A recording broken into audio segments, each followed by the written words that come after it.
이어서 31장 23절에서 40절까지 한 목소리로 읽도록 하겠습니다. 31장 23절부터입니다. 만군의 여호와 이스라엘의 하나님께서 이와 같이 말씀하시니라. 내가 그 사로잡힌 자를 돌아오게 할 때에 그들이 유다 땅과 그 성읍들에서 다시 이 말을 쓰리니 곧 의로운 처소여 거룩한 산이여 여호와께서 내게 복 주시기를 원한다 할 것이며 유다와 그 모든 성읍의 농부와 양떼를 인도하는 자가 거기에 함께 살리니 이는 내가 그 피곤한 심령을 상쾌하게 하며 모든 연약한 심령을 만족하게 하였음이라 하시기로 내가 깨어보니 내 잠이 달았더라.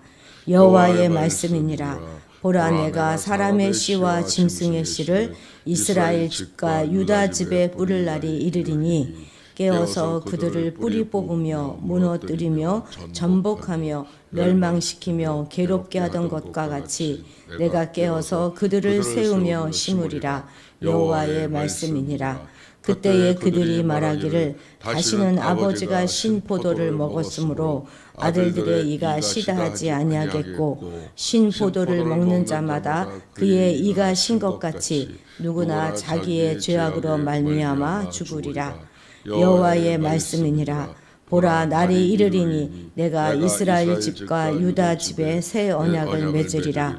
이 언약은 내가 그들의 조상들의 손을 잡고 애굽 땅에서 인도하여 내던 날에 맺은 것과 같이 아니할 것은 내가 그들이 남편이 되었어도 그들이 내 언약을 깨뜨렸음이라.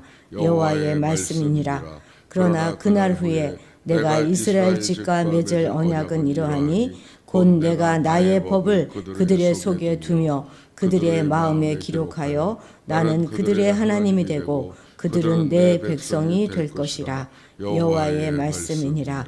그들이 다시는 각기 이웃과 형제를 가르쳐 이르기를 너는 여호와를 알라 하지 아니하리니 이는 작은 자로부터 큰 자까지 다 나를 알기 때문이라. 내가 그들의 악행을 사하고 다시는 그 죄를 기억하지 아니하리라. 여호와의 말씀이니라.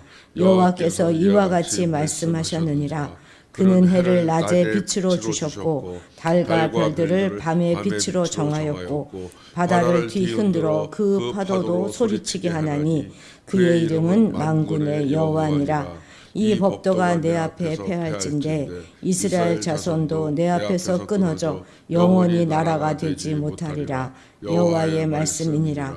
여호와께서 이와 같이 말씀하시니라. 위에 있는 하늘을 측량할 수 있다면 밑에 있는 땅의 기초를 탐지할 수 있다면 내가 이스라엘 자손이 행한 모든 일로 말미암아 그들을 다 버리리라. 여호와의 말씀이니라. 보라, 날이 이르리니 이 성은 하나넬 막내로부터 모퉁이 문에 이르기까지 여호와를 위하여 건축될 것이라. 여호와의 말씀이니라. 측량줄이 곱게 가렙 언덕 밑에 이르고 고아로 돌아 시체와 제의 모든 골짜기와 기드론 시내에 이르는 모든 고지 곧 동쪽 마문의 모퉁이에 이르시기까지 여호와의 거룩한 곳이니라. 영원히 다시는 뽑거나 전복하지 못할 것이니라. 아멘.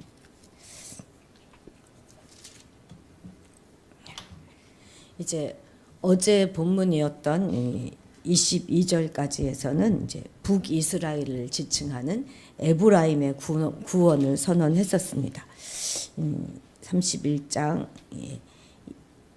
16절에서도 에브라임 이렇게 나오고 20절에서도 에브라임 이렇게 표현되어져 있죠. 그래서 이제 에브라임에 대한 북이스라엘의 구원을 선포했다면 이제 23절부터 26절까지에서는 남유다의 구원에 관하여 말하고 있습니다.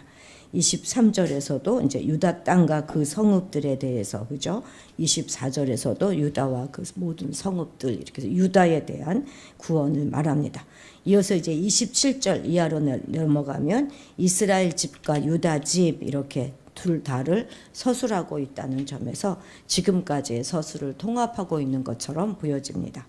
그리고 29절에서는 이제 아버지가 신포도를 먹었으므로 아들의 이가 시다 하는 그 속담을 통해서 이스라엘 공동체 전체의 책임을 서술합니다. 그런데 여기서 그치지 않고 30절에서는 다시 신포도를 먹은 자마다 그의 이가 신 것 같이라고 하면서 연대 책임을 거부하고 개인 책임을 강조하고 있습니다. 마지막 31절 이하에서는 소위 이제 새 언약 주제가 나오고 있죠.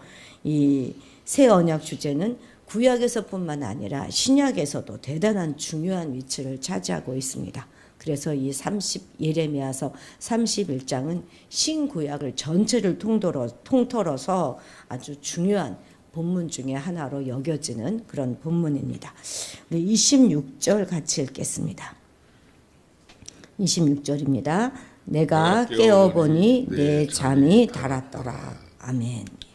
예레미야는요, 바벨론에 의해서 유다가 망한다 하는 것이 이미 하나님이 정해진 것이다 하는 것이기 때문에 이 사실을 가감없이 전했어요. 그렇지만 유다 사람들은 그를 매국노라고 조소할 뿐이었습니다. 그리고 그의 주변에는 늘 거짓 선지자들이 횡행하여서 자신이 전한 하나님의 말씀을 반박하기가 일쑤였어요. 누구도 인정하지 않는 공포스러운 상황이 조국을 향하여 막 몰려오고 있는 것을 알고 맞이하는 것만도 끔찍한 일이었을 텐데, 그러한 자신의 예언을 매국노다, 거짓말이다, 아주 망언이다 이렇게 하면서 조소하고 비난하고 무시하고 심지어는 핍박까지 가하는 그런 현실 속에서 있었던 그 예레미야의 처지를 한번 생각해 보십시오. 참으로 비참하기가 그지없는 상황이었을 것입니다. 어디 잠이라도 편하게 잘 수 있었겠습니까? 그러나 그는 그렇게 현실이 그렇다 하더라도 장차 하나님께서 우리 동족을 회복시킬 것이다 하는 것을 바라볼 수 있는 영적인 안목을 소유하고 있었습니다. 그리고 하나님께서 궁극적으로 품으신 마음은 동족들을 파멸시키는 데 있는 것이 아니라 도리어 그들을 회개케 하여서 회복시키는 데 있다는 것을 알고 마음에 큰 위로를 받을 수가 있었던 것입니다. 이러한 예레미야의 면모는 믿음을 지닌 성도들이 반드시 소유해야 될 신앙의 모범이라 이렇게 말할 수 있을 것입니다. 곧 현실이 아무리 힘들고 어렵다 하더라도 마치 사망의 음침한 골짜기를 걷는 것과 같은 그런 지경에 처해 있다 할지라도 장차 하나님이 이루실 일과 또 하나님께서 궁극적으로 계획하신 일이 무엇인가 하는 것을 안다면 그 고난의 순간에조차라도 위로를 받을 수 있고 기쁨과 평안과 안식을 누릴 수 있는 것이죠. 여러분, 우리에게도 바로 이와 같은 믿음과 확신이 있어야 하겠습니다. 곧 하나님의 선하심과 진실하심을 믿고 신뢰하면 어떤 어려움과 위기가 닥쳐도 장래에 하나님 우리에게 행하실 그런 아주 허락해 주시는 영광스럽고 복된 계획이 있다는 것을 믿을 수 있을 뿐만 아니라 그 복된 계획으로 인하여 기뻐할 수 있게 되는 것이죠. 이런 믿음이 있을 때 어떠한 어려움 가운데도 또 어떤 고난이 가운데도 두 다리 쭉 뻗고 잘 수 있는 것이겠죠. 그리고 아침에 눈을 뜨고는 잘 잤다 이렇게 할 수 있는 것입니다. 애굽에서 고난받는 이스라엘을 건지사 광야에서 혹독한 훈련을 거치게 하셔서 마침내 가나안 땅, 젖과 꿀이 흐르는 땅으로 들어가게 하신 것처럼 또 바벨론 포로라는 연단 과정을 거쳐서 다시금 이스라엘을 거룩한 신앙 공동체로 세우사 그 고토로 돌아가게 하신 것처럼 우리들에게도 반드시 복된 미래를 예비해 주실 것을 믿으시기 바랍니다. 반드시 그곳에까지 다 이루도록 영원한 기쁨과 즐거움 속에서 하나님을 찬송하게 하실 것입니다. 우리 29절 같이 읽겠습니다. 그때에 그들이 말하기를 다시는 아버지가 신포도를 먹었으므로 아들들의 이가 시다하지 아니하겠고. 그러니까 무슨 말입니까? 다시는 이런 말을 하지 않겠다 하는 것은 아버지가 신포도를 먹었기 때문에 아들들의 이가 시다 하는 말을 많이 사용했다는 말이 아니겠습니까? 이들이 얼마나 이 말을 많이 사용했는지요. 에스겔서를 보면 마치 이 말은 속담처럼 여겨질 정도였습니다. 그렇다면 이 말의 진정한 의미는 무엇이겠습니까? 아비의 악행의 결과가 그 아들들에게 미쳤다 하는 의미로 유다 백성들이 자신들에게 임한 이 재앙은 자신들의 잘못이 아니라 그들의 조상들에게 있다는 것이죠. 그러니까 바벨론 포로가 된 이 유다 백성들은 자기 조상들의 악행으로 말미암아 지금 무고하게 고난을 당하고 있다 이렇게 주장하고 있는 것입니다. 이 얼마나 가증스럽고 뻔뻔스러운 태도입니까? 유다가 멸망하고 유다 백성들이 바벨론의 포로가 된 것은 모두 다 그들의 자신들의 악행 때문입니다. 그런데도 자신들의 고난의 원인을 조상들에게도 돌리고 있는 것이죠. 그런데 이렇게 그들이 주장하게 된 데는 나름대로의 또 이유가 있었습니다.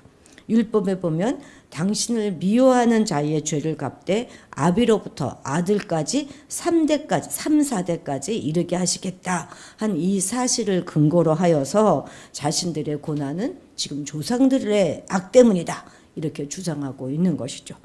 그러나 이 말씀은 조상들의 죄가 무조건 그 후손에게 미치게 될 것임을 말씀하고 있는 것이 아닙니다. 다만 죄의 영향력이 그 자손들에게 미치게 될 수 있다 하는 것에 대한 경각심을 갖게 하기 위한 말씀이죠. 오히려 성경에서는요, 조상이나 부모의 죄의 결과가 특정 개인에게 무조건 다 전가되는 일이 없다는 것을 분명하게 보여주고 있습니다. 실로 유다 백성들이 받는 그 고난은 그들의 조상의 잘못 때문이 아니라 그 조상의 악행을 그대로 본받아서 악을 행한 결과인 것이죠. 그런데도 그들은 고난의 원인을 조상의 탓으로 돌리면서 자신들의 무고함을 주장하는 가증스럽고 뻔뻔스러운 모습을 보이고 있는 것입니다. 그런데 그러하였던 그들이 이제 하나님의 은혜로 회복이 된 후에는 자신들의 고난의 원인을 조상의 탓으로 돌리지 아니하고 자기 자신에게 있다는 사실을 솔직하게 인정하게 된다는 것입니다. 이것은 정말 놀라운 신앙의 진보라 할 수 있을 것입니다. 실로 성숙한 신앙인의 모습 중에 하나는 자신의 잘못을 솔직하게 인정하는 것입니다. 성숙한 신앙인이라고 해서 잘못을 저지르지 않는 것은 아니지 않습니까? 인간은 누구나 다 죄의 본성을 가지고 있기 때문에 죄를 범할 수 있습니다. 그런데 성숙한 신앙인과 미성숙한 신앙인의 신앙인은 그 반응 양상에 있어서 현저한 차이를 보여주고 있습니다. 미숙한 자들은 그것이 자기들 잘못이 아주 확실함에도 분명한데도 그것을 끝까지 변명으로 일관합니다. 그들은 자기 잘못을 고쳐서 삶을 새롭게 세우는 데는 아무 관심도 없어요. 오직 그 잘못에 따른 책임과 징벌을 피하려고 할 뿐입니다. 그러나 하나님께서 사람이 아무리 그럴듯한 핑계를 댄다고 해서 그 책임을 묻지 않으시겠습니까? 오히려 자기 잘못을 시인하기까지 더 큰 징계, 더 큰 환난을 초래할 뿐입니다. 자기 잘못을 인정하고 회개하기까지는 어떤 회복도 어떤 전진도 기도할 수 없는 것이죠. 그러나 성숙한 이들은 자기 잘못을 전혀 핑계대지 않습니다. 자기의 잘못을 솔직하게 인정하고 하나님께 또 사람 앞에 용서를 구합니다. 그럴 때 하나님께서는 이처럼 정직한 자를 기뻐하시고 그에게 용서의 은혜 그리고 회복의 은혜를 허락하시는 것이죠. 우리의 허물과 부족함에도 용서를 체험하는 삶, 회복과 더 나은 성숙과 성장의 삶을 살아가기 원한다면 정직하게 하나님 앞에서 또 사람 앞에서 모든 것을 시인하고 자기 잘못을 인정하는 것을 우리가 배워나가야 하겠습니다. 32절, 33절 같이 읽겠습니다. 이 언약은 내가 그들의 조상들의 손을 잡고 애굽 땅에서 인도하여 내던 날에 맺은 것과 같이 아니할 것은 내가 그들의 남편이 되었어도 그들이 내 언약을 깨뜨렸음이라 여호와의 말씀이니라. 그러나 그날 후에 내가 이스라엘 집과 맺을 언약은 이러하니 곧 내가 나의 법을 그들의 속에 두며 그들의 마음에 기록하여 나는 그들의 하나님이 되고 그들은 내 백성이 될 것이라. 여호와의 말씀이니라. 아멘. 지금 저는 전형적인 언약 체결 문구를 이용하여서 여호와께서 이스라엘과 세울 그 언약을 선언하고 있습니다. 이스라엘의 회복은 옛 언약으로의 복귀로 그치는 것이 아닙니다.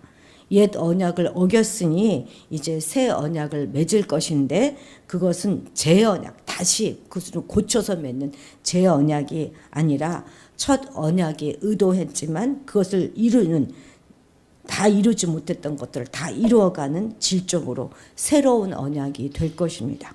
이 새로운 언약은 이스라엘의 첫 번째 출애굽 때 맺은 시내산 언약보다 월등히 더 좋은 그런 뛰어난 언약입니다. 새로운 언약은 이스라엘의 마음판에 기록된 토라입니다. 이것은 깨질 수 있었던 돌판에 기록된 토라와는 전혀 다른 언약입니다. 출애굽 시대에 받았던 아주 가시적이고 또 깨지거나 파괴될 수 있었던 토라와 비교한다면 우리 마음판에 기록된 이 토라는 비가시적이면서도 물리적으로 전혀 파괴될 수 없는 그런 언약입니다. 돌판에 기록된 토라는 제사장 같은 일부 집단이 관리했다면 이제 마음판에 기록된 이 토라는 이스라엘 백성 모두가 다 알아야 되는 토라입니다. 그래서 34절에 보면 다시는 각기 이웃과 형제를 가리켜 이르기를 너는 여호와를 알라 하지 아니하리니 하고 선언하게 되는 것이죠. 이제 이스라엘은 여호와를 스스로 알아가게 될 것입니다. 그래서 우리 역시도 하나님을 모른다, 하나님의 뜻을 알 수 없다 이렇게 핑계댈 수 없는 것입니다. 우리 안에 이미 성령님이 계시기 때문에 우리는 분명하게 하나님이 원하시는 바, 하나님이 우리에게 기대하시는 그 삶이 어떠한 삶인지 우리가 알 수 있어요. 우리의 악행을 사하시고 다시는 그 죄를 기억하지 않으시는 하나님께 감사하며 악한 길을 떠나서 생명의 길로 우리가 가야 할 것입니다. 자식을 책망하면 부모의 마음은 2배, 3배로 아픈 법입니다. 고통을 주려하거나 잘못한 것만에 대해서 반드시 대가를 치르게 하기 위해 그런 마음으로만 책망하는 그런 책망은 없습니다. 부모의 책망도 이럴진데 하나님의 책망하시면 어떠하겠습니까? 오직 잘못을 잘못으로 알고 새 사람이 되게 하려는 목적이 그 책망 가운데는 있는 것입니다. 그래서 이렇게 하나님은 우리에게 새 마음을 주시고 새 언약을 체결하시는 것이죠. 그래서 이제는 말씀에 순종하는 백성이 되고 과거에 지은 죄가 완전히 용서되는 관계가 될 것입니다. 어떤 처벌로도 죄를 만족시킬 수 없고 사람을 바꿀 수도 없습니다. 하나님은 죄와 형벌의 그런 악순환을 깨트리시는 기대 너머의 사랑으로 당신의 백성들을 변화시키실 것입니다. 오늘도 우리의 마음에 예수 그리스도의 보혈로 새겨진 하나님의 법을 따라 살아가시기 바랍니다. 아버지 나를 변화시키소서. 순종의 사람으로 진리의 사람으로 나를 변화시켜 주옵소서. 이렇게 기도하시는 이 아침이 되시기를 바랍니다. 기도하시겠습니다. 어떤 어려움과 고난 가운데서도 우리 시선은 늘 하나님을 향할 수 있도록 도와주옵소서. 우리에 대한 놀라운 계획을 가지고 계시고 반드시 선한 길로 인도하실 하나님으로 인하여 매일매일 단잠을 자며 평안 가운데 살아갈 수 있도록 도와주옵소서. 우리의 어리석음과 잘못에 대하여 핑계대며 책임 전가하는 미성숙한 신앙인이 아니라 솔직하게 인정하면서 용서를 하나님 앞에 사람 앞에 구하며 우리의 마음의 태도를 바르게 고쳐가는 성숙한 신앙인이 될 수 있도록 인도하여 주옵소서. 우리 마음판에 하나님의 법을 예수 그리스도의 보혈로 새겨주시니 감사합니다. 우리 마음 가운데서 말씀하시는 주의 음성을 따라 하나님의 법대로 살아가게 하시고 그로 인해 우리의 자아가 죽고 고집이 꺾어져서 순종의 사람, 진리의 사람, 사랑의 사람으로 온전히 변화시켜 주옵소서. 감사드리며 예수님의 이름으로 기도드렸습니다. 아멘. 아멘. 오늘은 우리가 알고 있는 주위의 이웃과 친지들을 위해서 간절히 기도하시기 바랍니다. 그리고 이제 우리 주일 예배를 위해서도 기도해 주시기 바랍니다. 우리 다 같이 주님의 이름을 크게 부르며